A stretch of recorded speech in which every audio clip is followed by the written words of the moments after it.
Kansas State and Oklahoma State. And we're going to pull it up on the screen. This one's a Friday night kick, 6:30 p.m. Central Time, God's time zone on ESPN. And my numbers love Kansas State here. Now, typically, you're betting against Oklahoma State in Stillwater. Gundy as an underdog has been absolutely incredible. But, man, when you start to break this thing down, there's not a lot to like about Oklahoma State's team. Number 108 PPA margin to number 29 for Kansas State. Now, Kansas State did not look good on the road against Missouri. They had some big plays, but they also gave up some big plays. What does Gundy have schemed up here? I don't know that he does have anything, right? I mean, we saw this game last year in Manhattan. It was 48-0, Kansas State. It was a beating. Now, this Kansas State team has changed, but I think Oklahoma State has actually gotten worse from last year. You start looking at offensive success rate, number 105 for Oklahoma State.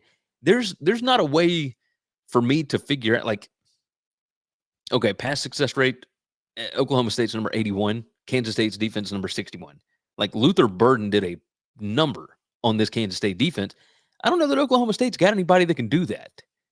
So I think that's the biggest issue, is how is Oklahoma State going to score? Now, on the other side, of course, you can see here, okay, everywhere that you look, Kansas State has an advantage. You know, even if you looked at Oklahoma State's rushing defense, number 39 PPA per rush, well, Kansas State is number 23. You look at rushing success rate, Oklahoma State only allowing number 21, 33.59% success on rushing plays when they're on defense. Well, okay, Kansas State is number 25. Nearly 50% of their rushes are successful. Rushing explosiveness, Oklahoma State is number 113 in the country in rushing explosive plays allowed. Kansas State is number 43. Like, there's nothing that I can see that would make sense. And when you get to like the 5 factors rank, which is all the way down here for those that are curious, Kansas State is close to a top 10 team when you factor in talent and the 5 factors, right? Which is field position, havoc, points per play, et cetera, right? So there's not an advantage for Oklahoma State anywhere here. The only advantage they got is that the game is at home. So I don't think that's enough for me this year with what this Gundy team looks like. Give me Kansas State minus the 11.5. I think they will, even on a weeknight, against a home underdog, I think they're going to be just fine.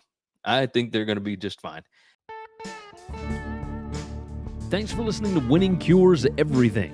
Make sure and follow me on Twitter @GaryWCE. If you want to toss in a question, you can email me, Gary@winningcureseverything.com. Make sure and hit that subscribe button, and we'll see you next time.